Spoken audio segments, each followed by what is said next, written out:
என்னது சாண்ட்ரா சேவ்டா, என்னடா சொல்கிறீங்க அப்படின்ற மாதிரி ஒரு சம்பவம் வந்து பார்த்தீங்கன்னா பிக் பாஸில் வந்து எதிர்பார்த்துருக்காங்க. ஆனால் அது பிக் பாஸ்க்கே ஆப் அடிக்கிற மாதிரி திரும்பிடுச்சு அப்படின்றதுனால ஆட்டத்தை கலைச்சி விட்றேன் அப்படின்ற மாதிரி டப்புன்னு வந்து வடிவேல் மாதிரி கலைச்சி விட்டாங்க அப்படிங்கிறது தான். அப்படி ஒரு சம்பவம் இந்த பிக் பாஸ் வீட்டில் நடந்துச்சு அப்படிங்கிறத சொன்னால் நீங்கள் நம்புவீங்களான்னு தெரில. அதை பற்றி அந்த வீடியோவில் பேச போகிறோம். ஸோ வீடியோக்குள்ளே போகிறதுக்கு முன்னாடி சேனலுக்கு புதுசாக இருந்தீங்கன்னா இல்லை சப்ஸ்கிரைப் பண்ணாமல் இருந்தால் சப்ஸ்கிரைப் பண்ணிடுங்க. வீடியோ பிடிச்சா ஒரு லைக்கை போட்டு போயிருங்க, ஓகேங்களா? இப்போ நம்ம வீடியோக்குள்ளே போகலாம். ஸோ பிக் பாஸ் மாமா டிவி என்ன பண்ணுறான் அப்படின்னா சாண்ட்ராவை காப்பாற்றுறதுக்கு, ஏன்னா இந்த ட்ராமாவில் வந்து பார்த்தீங்கன்னா நடித்து பயங்கரமான பெர்ஃபார்மன்ஸ் பண்ணி ஐயோ அப்படின்ற மாதிரி சாவித்திரி மாதிரி பெர்ஃபார்ம் பண்ணிட்டு இருந்தாங்கல்ல, அந்த பெர்ஃபார்மன்ஸுக்கு கண்டிப்பாக எல்லாம் காப்பாற்றிடுவாங்கன்னு சொல்லிட்டு ஒவ்வொருத்தனா கூட்டு போயிட்டாங்க. அதில் வினோத் வந்து பிரில்லியண்டான கேம். இதுக்கு தாயா உனக்கு சிம்மாசனம், வினோத்தே, இதுக்கு தான் உனக்கு சிம்மாசனம். அதில் உட்காரக்கூடிய தகுதி உனக்கு மட்டும் தான் இருக்குது.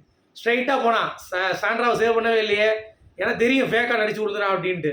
அதனால் போய் சபரியை சேவ் பண்ணிட்டான். சரி, ஏதோ ஒரு அவனை டிக்கெட் ஃபினால் தியாகம் பண்ணிட்டான், அதுக்காக முதே தப்பிச்சு சொல்லி சபரியை சேவ் பண்ணார். சரியா?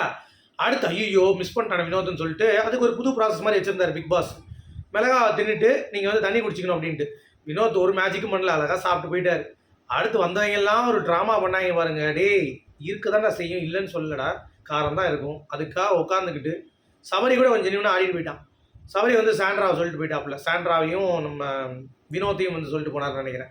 ஸோ இந்த மாதிரி ஒவ்வொருத்தவங்களும் அவங்கவுங்களுடைய பாயிண்ட் ஆஃப் வியூவில் அரோராவை தவிர யார் யார் சேவ் பண்ணாங்க. அரோராலாம் வந்து கீழே விழுறா, கீழே விழுந்து வாந்தி இருக்கிற மாதிரி பண்ணுறா, இது பண்ணுறா, அது பண்ணுறா. திவ்யாலாம் வந்து பார்த்தீங்கன்னா என்ன நடிப்பு எப்பா.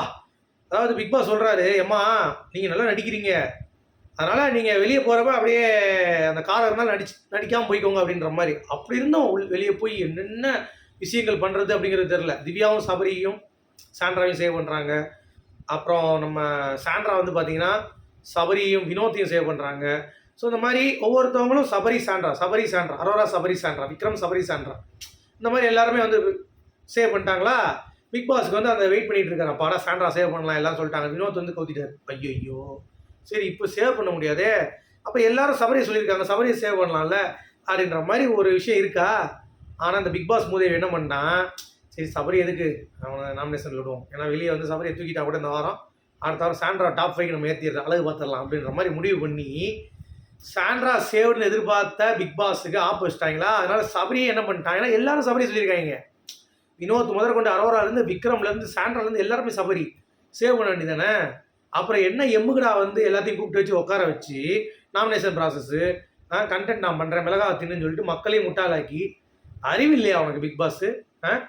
சோத்தை திங்கிறியா பிய திங்கிறியா பிக் பாஸ் அப்படின்ற மாதிரி நம்ம கேட்கல, மக்கள் கேட்குறாங்க. நான் கேட்க மாட்டேன், எப்பயுமே மக்கள் கேட்குறாங்க. இப்படி ஒரு கண்டென்ட் பண்ணணுமா அப்படிங்கிற மாதிரி தான் எனக்கு தோணுச்சு. அது மட்டும் இல்லாமல் பிக் பாஸ் வந்து பார்த்தீங்கன்னா இந்த காரமாக சாப்பிட்டாங்கல்ல, அதுக்காக இவங்களுக்கு வந்து ஒரு ஐஸ்கிரீம் மாதிரி வந்து கொடுத்து விட்ருக்காரு, இதை சாப்பிடுங்கப்பா அப்படின்னு சொல்லிட்டு. எப்படி அதான் 2 ஐஸ்கிரீம் ஆளுக்கு அப்படிங்கிறது பார்க்க முடியுது. ஸோ அதனால் ஜாலியாக வந்து அந்த வெளியே போன அந்த ஒரு மிளகாவை நியூட்ரலைஸ் பண்ணுறதுக்கு பிக் பாஸ் வந்து இது பண்ணிட்டார். இப்போ பிக் பாஸோடைய மேட்டருக்கு வருவோம். சாண்ட்ராவை சேவ்டு அப்படின்னு சொல்லிட்டு யோசிக்கிறப்ப ஐயோ என்ன பண்ணான்னு சொல்லி சபரியை காப்பாற்றலாம்னு சொல்லி பிளான் பண்ணி வெயிட் பண்ணிட்டு இருக்காங்க நாமினேஷனில். அப்போ பிக் பாஸ் வந்து சிம்பிளிக்கு பிலாப்பி, அது எப்படி நீங்கள் சேவ் பண்ணுவீங்க, யாரையும் சேவ் பண்ண மாட்டீங்க அப்படின்னு சொல்லிட்டு விஜயகாந்த் மாதிரி பேசிகிட்டு இருக்காரு பிக் பாஸ். அப்புறம் எதுக்கே ப்ராசஸ் வச்சு மிளகா சாப்பிட வச்ச, இதில் மக்கள் வேறு பார்ப்பாங்கன்னு ஒரு டைலாக் வேறு, மூஞ்சி முகரையும் பார் அப்படின்ற மாதிரி இருக்குது. இப்போ வந்து புச்சுட்டார், ஐஸ்கிரீம் சாப்பிடுங்கன்னு சொல்லிட்டு ஐஸ்கிரீம் அனுப்பிச்சிட்டார். பிக் பாஸோட தப்பை இதுக்கு ஒரு திருவோடு எடுத்துகிட்டு போய் கண்டென்ட் மேக்கர்ஸும் நீங்களும் பிச்சை எடுக்கலாம் போய். எவ்வளோ கேவலமாக இருங்களேன் மக்களே, எவ்வளோ கேவலமாக இருங்க. இவளை காப்பாற்றுறதுக்கு என்னென்னலாம் வந்து திருஷ்டி புஸ்தனிக்கு அதை சுற்றி உடைக்க முடியுமோ அப்படிலாம் சுற்றிட்டு நல்ல கம்பை சுற்றிட்டு கடைசி வந்து பார்த்தீங்கன்னா அவங்க நினைக்கிறது செய்ய முடியலன்னொடனே சபரியை உள்ளே கூட்டு வச்சுட்டு வாங்க நாமினேஷன், இதுக்கு ஆள் நாமினேஷன் சொல்லி முடிச்சிருக்கலாம்ல. இதுக்கு ஒரு ப்ராசஸ் வச்சு சாண்ட்ரா வினோத் சொல்லியிருந்தாருன்னா இந்நேரம் வினோத்தையும் சபரியும் சாண்ட்ரா வினோத்தையும் காப்பாற்றிருப்பாங்க, சபரியும் சபரியும் காப்பாற்றிருப்பாங்க. சீரியஸாக சொல்கிறேன், டைட்டாக போயிருக்கும்.